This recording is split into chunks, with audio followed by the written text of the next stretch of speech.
এবং আমার কাছে যা ফোন এলো তাদের জানা গেল গাড়িতে তুলেছে।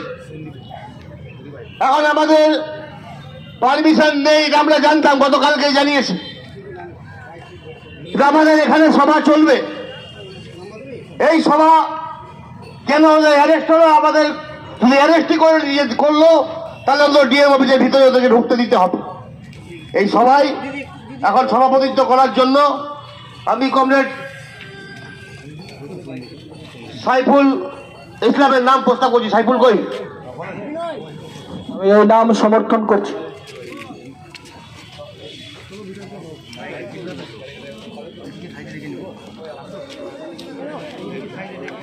অঞ্চলে হাই স্কুল, হাই মাদ্রাসা, এসএসকে, এমএসকে গড়ে উঠেছিল, ব্লকে ব্লকে কলেজ গড়ে উঠেছিল এবং তার সঙ্গে সঙ্গে আলিগড় মুসলিম বিশ্ববিদ্যালয়ের ক্যাম্পাস হচ্ছে আমাদের আইরনে গড়ে উঠেছিল। কিন্তু দেখা যাচ্ছে আমাদের এই বর্তমান সরকার সেই সমস্তকে আবারও ধ্বংস করে দিতে চাইছে। যে সমস্ত স্কুল গড়ে উঠেছিল, কলেজ গড়ে উঠেছিল, সেগুলোকে আবারও বন্ধ করে দেওয়া হচ্ছে। শিক্ষা পয়সা যার শিক্ষা তার, এই নীতি কায়েম করার চেষ্টা করা হচ্ছে। বামফ্রন্ট সরকারের আমলে অবৈধ নীতি শিক্ষা ব্যবস্থা গড়ে উঠেছিল উচ্চ মাধ্যমিক পর্যন্ত, তাকেও ধ্বংস করে দেওয়ার চক্রান্ত হচ্ছে। আমরা দেখছি একের পর এক প্রাথমিক শিক্ষা প্রতিষ্ঠানগুলো বন্ধ হয়ে যাচ্ছে। আমরা দেখেছিলাম বামফ্রন্ট সরকারের আমলে প্রতি বছর বিদ্যালয়গুলোতে ছাত্রছাত্রীর সংখ্যা বাড়ছিল, মাধ্যমিক পরীক্ষার্থীর সংখ্যা বাড়ছিল, উচ্চ মাধ্যমিক পরীক্ষার্থীর সংখ্যা বাড়ছিল। কিন্তু 2011 সালের পর আমরা দেখছি মাধ্যমিক, উচ্চ মাধ্যমিক থেকে সমস্ত স্তরে ছাত্রছাত্রীর সংখ্যা কমে যাচ্ছে। কলেজগুলোতে আজকে একের পর এক ডেট দিলেও ছাত্রছাত্রী পাওয়া যাচ্ছে না, এই হচ্ছে পরিস্থিতি। এই সময় দাঁড়িয়ে আমাদেরকে মাথা উঁচু করে আমরা বারবার সোচ্চারে দাবি জানিয়েছি, মুর্শিদাবাদ জেলায় বিশ্ববিদ্যালয় গড়ে তুলতে হবে, পূর্ণাঙ্গ বিশ্ববিদ্যালয় গড়ে তুলতে হবে। কিন্তু আমরা কি দেখলাম, এই রানারঘাট ব্রিজের রোড পারে একটা হচ্ছে শিলান্যাস করে রেখে দিয়েছে, কিন্তু এখনো বিশ্ববিদ্যালয় গড়ে উঠলো না। বন্ধুগণ, এই সবের বিরুদ্ধে আজকে ভাই মুর্শিদাবাদ জেলা কমিটির ডাকে আমরা ডিএম অফিস অভিযানের ডাক দিয়েছি। কিন্তু আপনারা দেখছেন এদের সত্য কথা শোনার সেই সাহস, সৎ সাহস নেই। তাই আজকে এই লালদিঘির পারে হচ্ছে ব্যারিকেড তৈরি করতে হয়েছে। ডিএম সাহেবের, আমাদের জেলার যে আধিকারিক, তার হচ্ছে সত্য কথা শোনার সাহস নেই, মানুষের কথা শোনার তার কোনো সাহস নেই। তাই আজকে হচ্ছে পুলিশ বাহিনীকে, তৃণমূলের দলদাসের যারা ভূমিকায় কাজ করছে সেই পুলিশ বাহিনীকে এখানে দাঁড় করিয়ে রেখে দিয়েছে।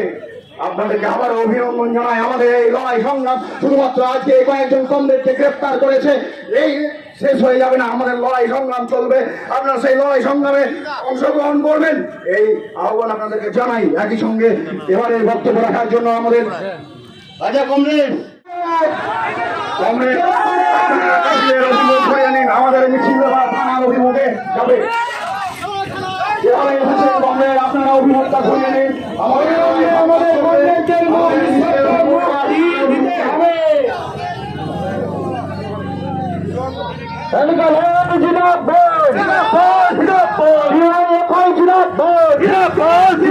আমাদের রাজ্য সম্পাদককে নিঃস্বার্থ মুক্তি দিতে হবে, দিতে হবে, দিতে হবে। আর এই দাবিতে ডিওয়াইএফআই লড়ছে, লড়ছে, লড়বে। এই নিঃস্বার্থ মুক্তির দাবিতে থানা অভিযান ঘেরাও চলছে, চলছে, চলবে।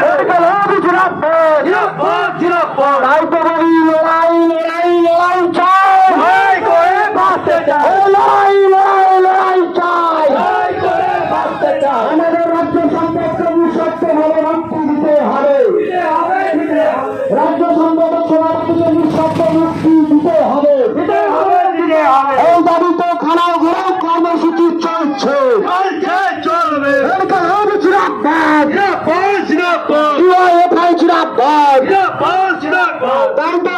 কমরেড গড়ে তুলো ব্যারিকেড,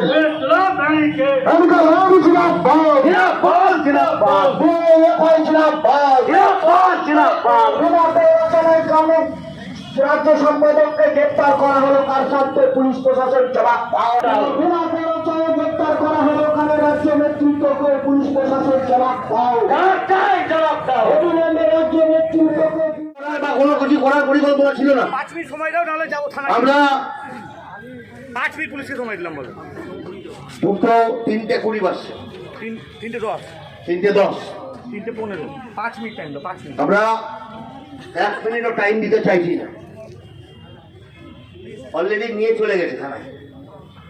আমরা তো এখানে কিছুই করে নিয়েছে, না ব্যারিকেডে ধাক্কা মেরেছে না কিছু। আমরা তো এসেছি আলোচনা করতে, আমাদের বিষয় ছিল আলোচনার মতো, পুলিশ তার করেছে সামনে। আমাদের বিষয় ছিল আলোচনার মতো। মুর্শিদাবাদে পূর্ণাঙ্গ বিশ্ববিদ্যালয় চাই, এটাতে ঝগড়াঝাটি করে হবে না। ওকে বলতে হবে কোথায় কোথায় সাবজেক্ট নাই, কি কি বিষয় নাই, তো বলতে হবে ডিএম সাহেবকে। আমাদের মুর্শিদাবাদে ওয়াক অফ সম্পত্তি লুট করছে, তাহলে সেটা আমরা কিছু বলতাম, সে কিছু বলতো। আমরা তো ঝগড়া করতে আসিনি, আমরা কোথাও কিছু বলিনি, কোথাও আমাদের কমপ্লেনদের বলিনি যে আমরা এই অশান্তি করবো, বলিনি আমরা। তবু আমাদের কমপ্লেনদের বিনা প্রয়োজনে অ্যারেস্ট করলো, অ্যারেস্ট করে ইতিমধ্যে থানায় নিয়ে গেছে। উপায় নেই, কারণ রাজ্যের সেক্রেটারি প্রেসিডেন্ট আছে, আর তাদের ছেড়ে দিয়ে তো আমরা যেতে পারবো না। তাহলে রাজ্যের সেক্রেটারি প্রেসিডেন্ট যেখানে আছে, তাহলে আমরাও সেখানেই যাবো, যা হবার সেখানেই যাবো। কমরেড সম্মুখীন সাহেবে আমরা থানার দিকে অভিযান করবো। এবার সবাই থানা নিয়ে আমাদের কমরেডকে নিঃশব্দে মুক্তি